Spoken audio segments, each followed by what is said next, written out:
Yes. What if your face freezes like that? Oh, it would be pretty funny to go Yeah, live. it would be. This is our normal before we go live. I make faces at Rhonda to try and get her laugh as it's counting down that we're getting ready to go live, just to see if I can get her laughing as soon as it turns on.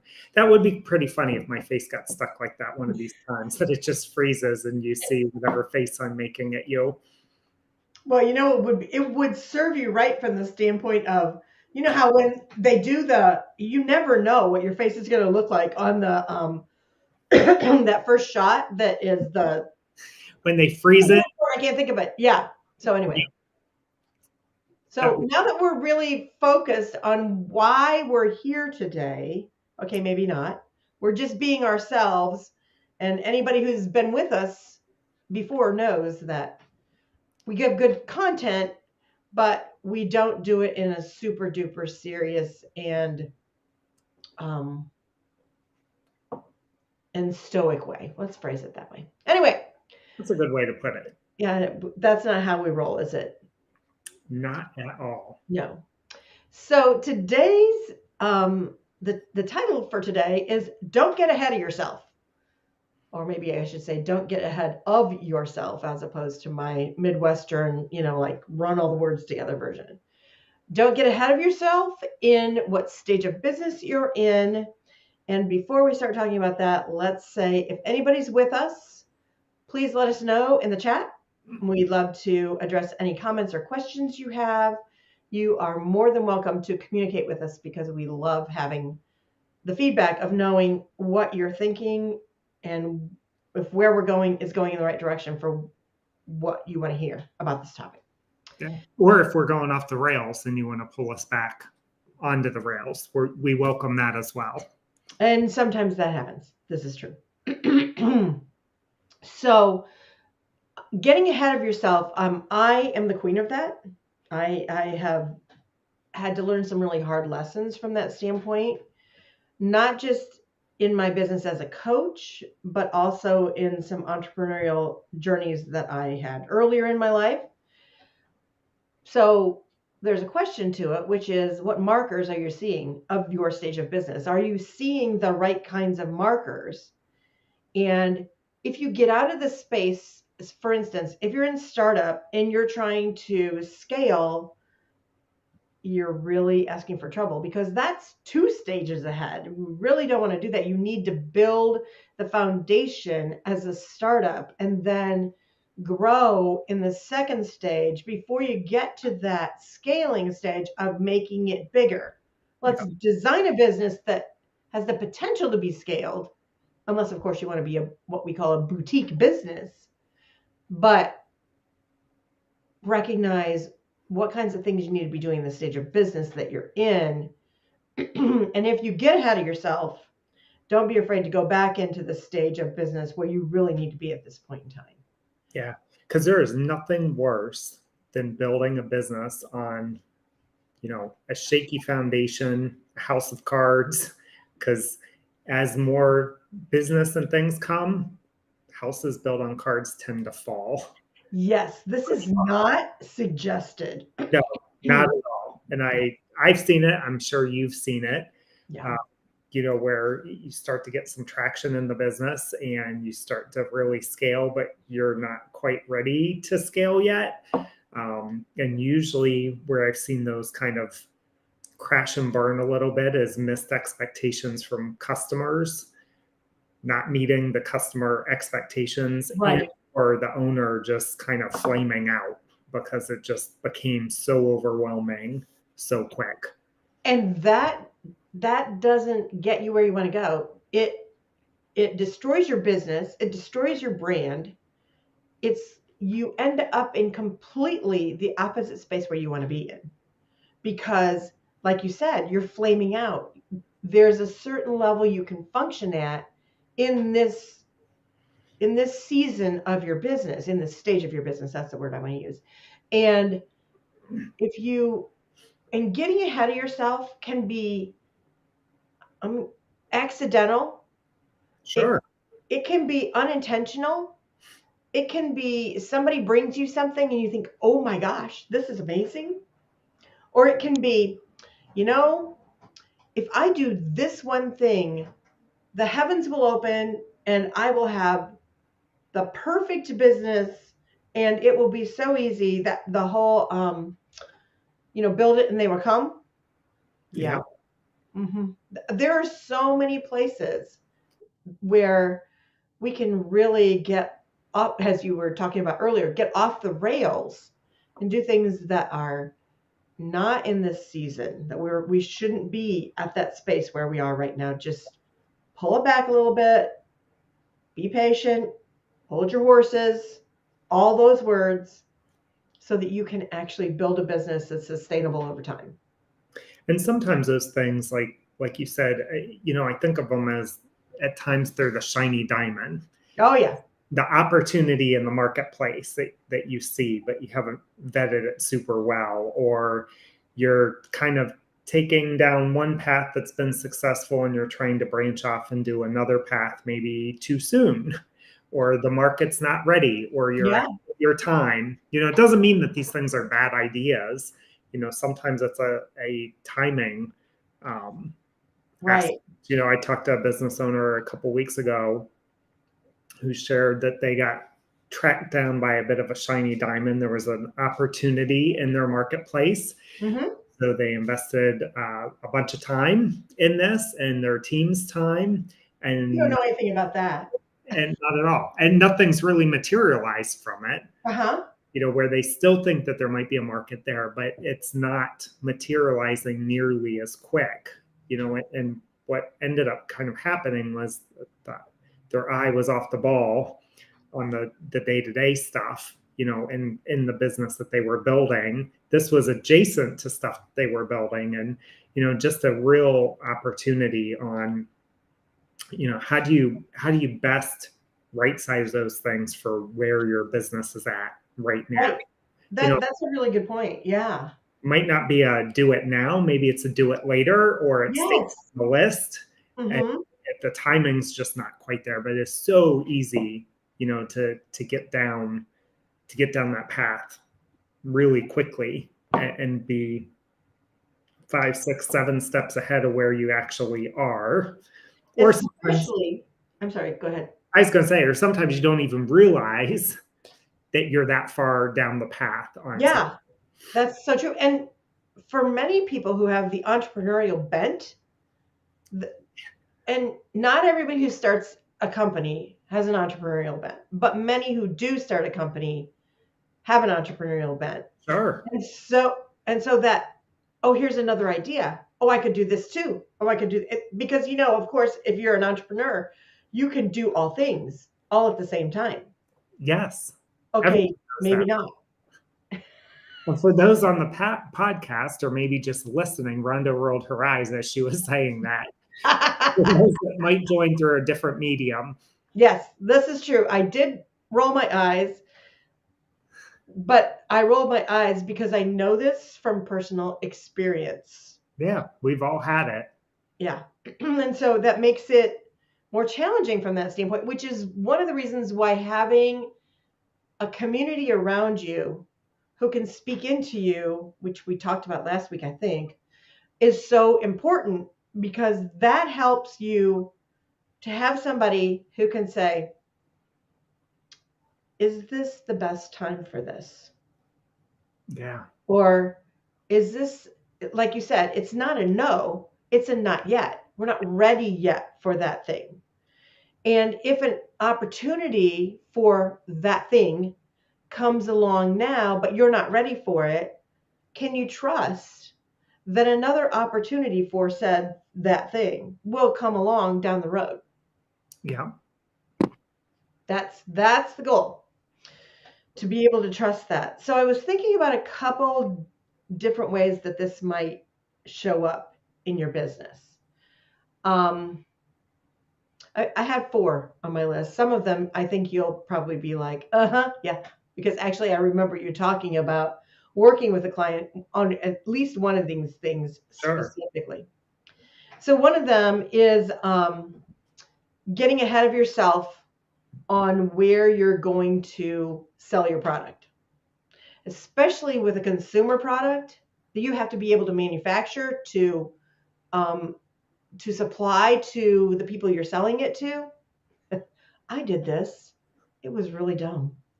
And the product never really took off because we hadn't done the homework around the product that would allow us to learn all the things before we put it out there to this was a specialty food product, and we put it out to the specialty food marketplace, but we really didn't have our ducks in a row before we did that. Not suggested. You really it's very demoralizing and quite frankly expensive. Don't Yeah. do that. You know Don't what? do that. Funny that this was number one on your list because someone last week had told me advice they had given to one of their children that was starting a business, and they had these plans for what they wanted to do. And my friend had told their child, you know what? Don't make anything yet. Go out and sell it first. And if you can sell it, then make it. Mm-hmm. Wow. Talk about, you know, kind of just wise type Yeah. advice, right? If you can get the idea sold and get people commit to it, you know, then from the business side, you've got revenue coming in. And I guess I've never thought of it that way. I've always thought do all the homework, do all the research, get everything together, start the build, and then sell versus don't sell the product or service until you've actually created the market and people are willing to write checks or pay cash or whatever. Right. Okay. Money on the barrelhead. And it depends on what the product is that we're talking about this with. I mean, if it's a conceptual product, if it's like I'm thinking about, so you want to create, I don't know, a t-shirt brand, or you want to create a t-shirt design for like a school or Oh yeah. a ball team or something. Well, if you do a concept and you sell it off the concept, that makes perfect sense. That and for a lot of things from the standpoint of services as well as opposed to products, you can I have a concept, I'm going to sell the concept, and then I'm going to create the service itself for the people. Yeah. That makes sense. Yeah. So yeah. something it's funny. That was the top of your list. And I just heard that last week from someone. It was supposed to be what we talked about today. No Yeah. doubt about it. That. And okay, so this second one is buying too big of a system or platform. And I know that you have been an advisor to a company that was going through this process. And I think you should talk a little bit about how you help them, or instead of I think you should, could you talk a little bit? Let me be nice. Jeff, could you talk a little bit about how you approach that and how you kind of help them pull back oh yeah, let's get everything? Because of course, getting everything would be wonderful. Yes. And you know, on a lot of those, when you talk to the sales people at these kind of companies, when you're looking at technology, everything can be put in 30, 60, 90 days, and we can, you know, move all your data and get all your processes and things set up. And, you know, it's kind of I'll call it the shiny diamond, you know, that I'm hearing that term. Here are all the things that, you know, look at this 10-carat diamond that we can sell you for just this much a month, and it solves all these problems in your business. And what happens is when you really start to peel the onion back around some of those, you know, oftentimes there's things that are missing. So it doesn't mean that the system's terrible, but the likelihood of getting those results in 30, 60, 90-ish days, depending upon how big your business is, how many people and how much change is going into the environment, how good is your data, you know, and coming over how consistently have you used whatever platform system that you're currently on, you know, so there's all these things that you've got to weigh overall to make sure that what you're being kind of sold in this technology thing, does it really meet the needs that you have given where your business is at? So there's different type of platforms and systems and things that you could, there's dime a dozen, right? You could Google if you're looking for a CRM, if you're looking for an accounting system, ERP, whatever it is. There's a whole bunch of stuff out there in the marketplace. And the Wait a big minute. thing, yeah, Tell people what a CRM and an ERP, what does that stand for? yeah. So CRM is really tracking customer information. Right. It's A lot of customer people, relationship management, right? Uh-huh. exactly. One of the big ones out there is Salesforce. Yeah. It's a bunch of them, but it's basically, I think of it as almost a portal where you have all your customer Data. information, and Hmm. you track maybe where they're at in a sales process, information about them, and it's your one-stop shop to really see what's going on with that customer. Uh-huh. The ERP has a component of a CRM, plus it can do inventory, it can do accounting. It's got all these additional things that is kind of like, I'll call it the next level, if you, Okay. where it brings a lot of Big additional deal. things in, and then probably below, looking at, their Salesforce, HubSpot for CRMs. I think Zoho has one. There's a bunch of them out there, and There's it's, one called Infusionsoft. yes, Infusionsoft's Okay. another one that I heard of.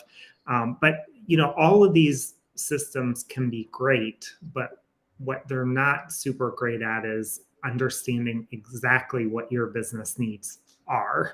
Uh-huh. A lot of them might have similar functionality, but maybe there's a certain way that you handle your sales process. And if the platform isn't built or able to be configured for that, that's going to be a significantly larger change to go to that for you and your team versus Hmm. with something you could configure to work the way that your team works. Um, so a lot of these things I think are making sure you don't get out ahead of yourself, where just because it's the newest, shiniest, biggest, and you can afford it doesn't necessarily mean that's what you need based on where your business is at today. So that's kind of what we're talking about here, where it's easy to get ahead of yourself. And I fell victim to this a few times, where it's like, oh man, this thing is awesome, and I could take the things that I were doing here in Office 365 tools and put them into this tool that's going to give me better reporting and things. And luckily it wasn't a super expensive platform, so I didn't spend a ton of money, but I spent money on something and time trying to learn and onboard people onto this platform that just really didn't work the way that I worked, and I didn't get far enough in. But everything in the sales pitch was like, oh my gosh, this would make my life so much easier. And in reality, it complicated things, because some of the functionality that's really core to how we track certain things in my business Hmm. didn't do. And there were workarounds to get the system to do it. And those workarounds were really manual in nature and just not worth, the juice wasn't worth the squeeze on it. So we ended up killing it, sending it out to pasture. I paid for a whole year subscription, and we were probably a quarter into it and just said, you know what, this isn't going to work. So we just canceled and ate the other 3 quarters of platform fees, because it wasn't worth the additional effort. And I think that's so easy to get into, because it did have a really slick interface, and it was like, man, this would be so much a more effective way to manage this part. But in reality, based on where my practice is at right now, I didn't need all those bells and whistles. There was a whole lot of stuff that I just didn't need. And it was, quite frankly, a little overwhelming to use to get the outputs that they showed. That That's makes sense. right. And so find systems that work for where you are now, or if you're using something from a big platform, don't get every single bell and whistle they have. You Yes. can add on the bells and whistles as you need them. Get the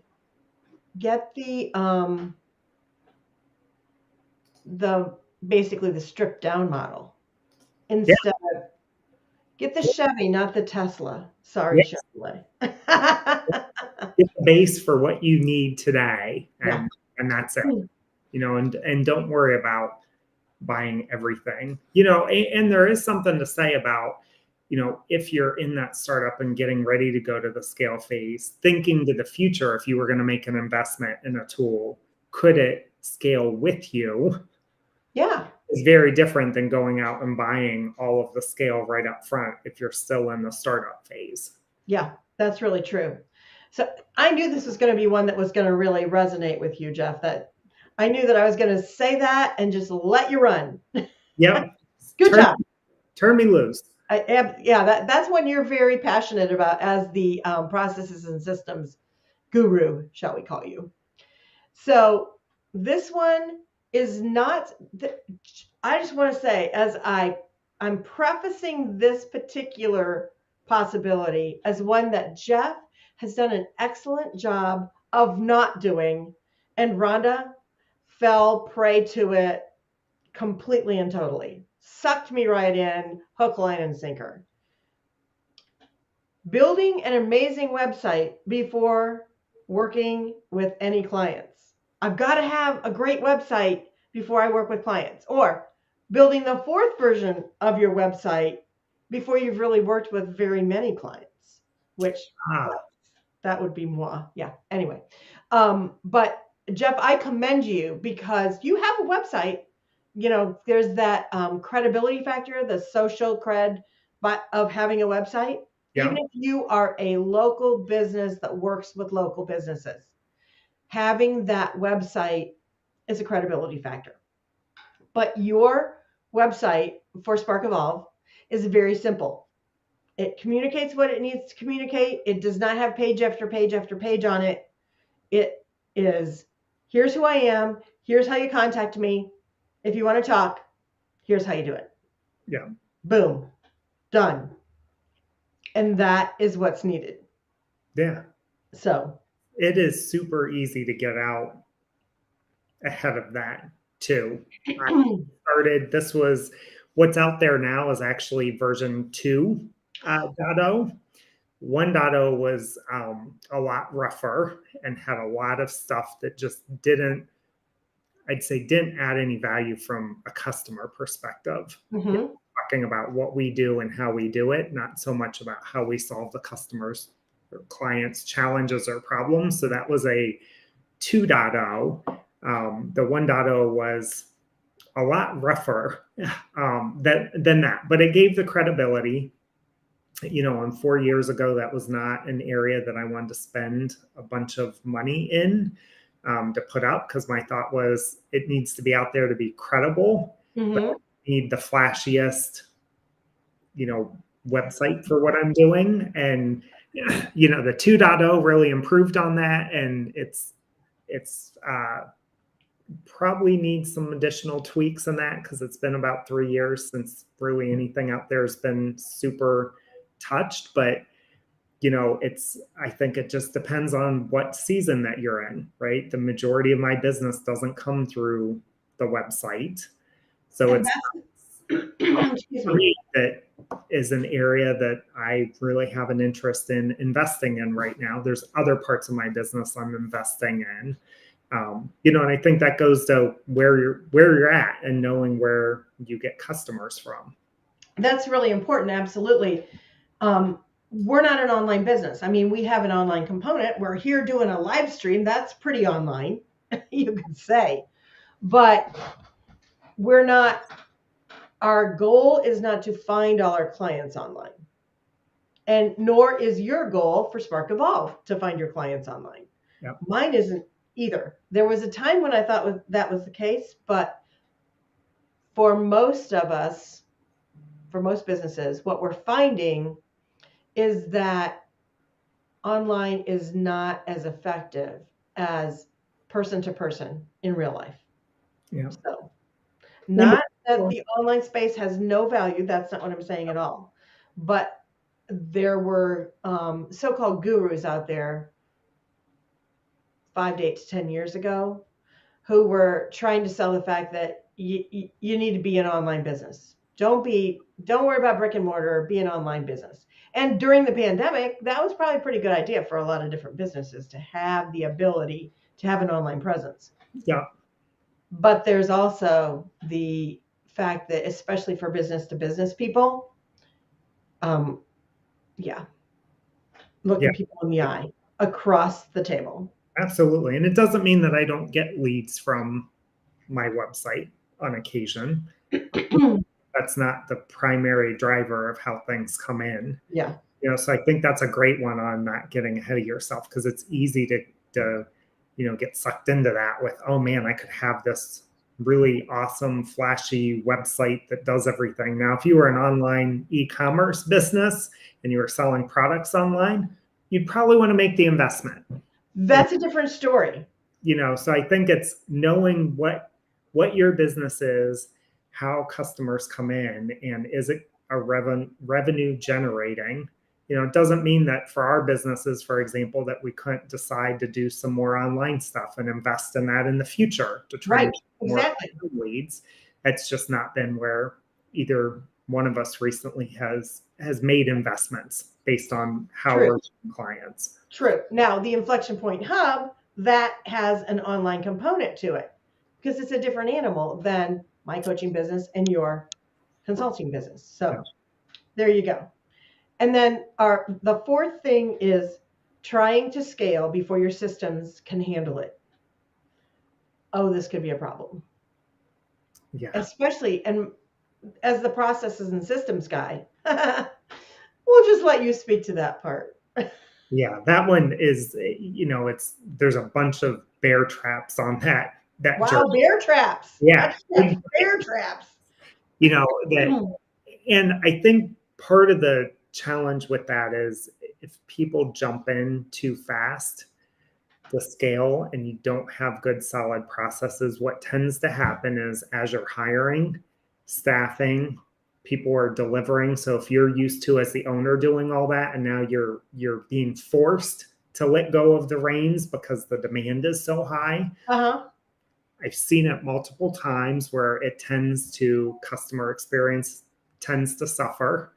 Delivery tends to suffer if you don't have, some good process guide rails and things up front in terms of what your expectations are, how it is that you're performing the service or building the product.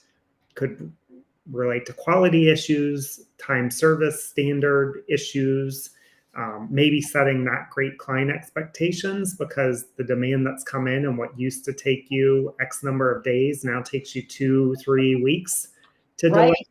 Right. Because you just don't have the staff and the processes to fulfill that.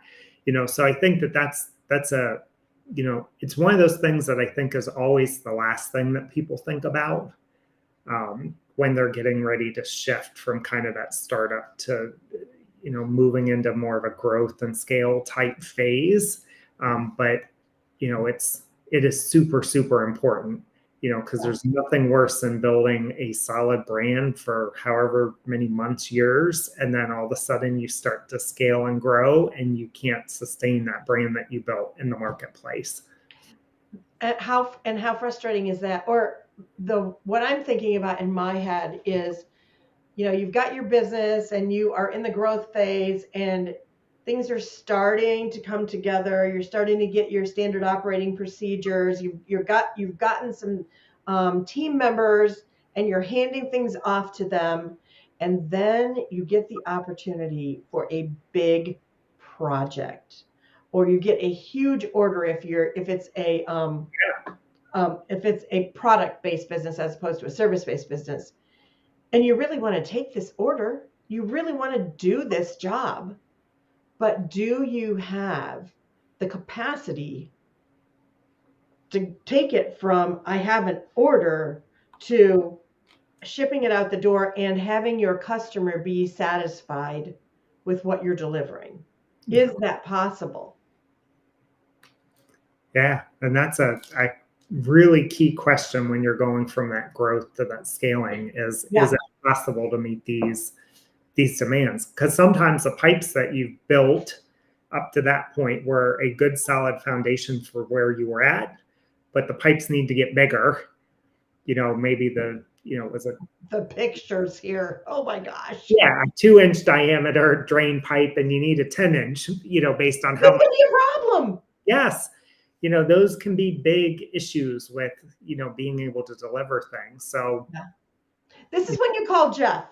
yeah, this And one Jeff is says, a big, "Let's back up the bus." yeah, let's have a conversation around what's going on and what's Mhm. working well. And we can go in and do some audits operationally to look at what are the things that exist, what are the things that don't exist or need to be enhanced, and what's that gap between today and what the goal is, and how do you prioritize what gets done, because you Yeah. are unlikely to be able to do everything all at once. So what makes sense given the path that you're on to grow your business? Yeah. That's that's one of those challenges. And in my mind, Jeff, tell me what you think about this. But in my mind, that that space where you're moving from growing to scaling is a really delicate balance. And the which came first, the chicken or the egg part, how you approach, I got to have a sale in order to actually fund the scaling, but I also have to be able to have the systems in place to support this. It's one of those, that's really an important place where you need somebody to be walking with you, Yeah. to get through that stage, that process, without ending up being the constraint that causes major problems. And then you slide back out of scale because you don't have the business to support it. Yeah. Yeah. It is Times. that is a tightrope to work, to walk between those two things, because it's kind of like the chicken and the egg, Yeah. right? Which comes first, the investment in the business to be able to scale, or the scale and then make the investment? True. And staffing up. And I mean, there's Does that a go with, multitude of I things. don't know that there's one good answer, right? It kind of depends on the business owner's business, their Mhm. level of risk tolerance that they want to have in their business, in a bunch of different facets in that. So I think it really Yeah. just, Would you say it also depends on the kind of customer they have for this scale up um, projects? I mean, if you have somebody who can be flexible with you, and I'm thinking about our remodel we did a couple of years ago. Quite honestly, we didn't have any choice in the matter. I mean, the supply chain issues meant that things. Oh my goodness, the things supply chain issues meant what? things did not go to plan, did they? Not remotely. I mean, it's great now that it's done, but Lord, when we were in the middle of those were challenging times. Let's just phrase it that way. I'm glad it's in the rear view mirror. But we had a contractor who, they were very good at communicating with us and setting the expectation of, you know what, as soon as we get the stuff in, we're going to do our best to get it in for you, but we don't know. We can't control that. So can your client deal with that? Or is your client is your client delivering something out of what, you have a deliverable, easy for me to say, There to you go. them, and then they are going to deliver to somebody else. And that, where are you in the pipeline with all that? And what are the implications for that in the long term, in the full process with that? Yeah, Because that's going to make a big difference. it will. Yeah. It will absolutely make a big difference on what that looks like for you in your particular business. Yep. So we talked about not getting ahead of yourself and some different ways that can happen, and to look for the markers of where you are so you don't get ahead of yourself and you stay in the space where you need to be now so you can build a foundation that will support when you're moving from growing to scaling or from startup to growing. All of those things are, I mean, there's a, we've talked about for a really long time, spinning the plates. That's another set of plates that you need to be attuned to, shall we say. Yeah. It helps to have a community where other people are in the boat and you can talk about it with each other and stay connected on that and not be out on an island by yourself. Yeah. Because you lose sight of where you are and where you need to be focused when you're on that island by yourself. Yeah. And that can be a tough place to be. Very true. Yeah. So we got one more week when we're talking about the stages of business and how we stay in the right space. So that means next Monday, Jeff, we'll be back together at 12:15. Yeah. Eastern time. Yeah, exactly. 12:15 Eastern, since I was in the Central Time Zone for a lot of the last week. So yeah. Absolutely. Welcome back. And we will see you next Monday, and everyone else next Monday at LinkedIn Live. Same time, same station. Amen. See you then. See ya. Take care.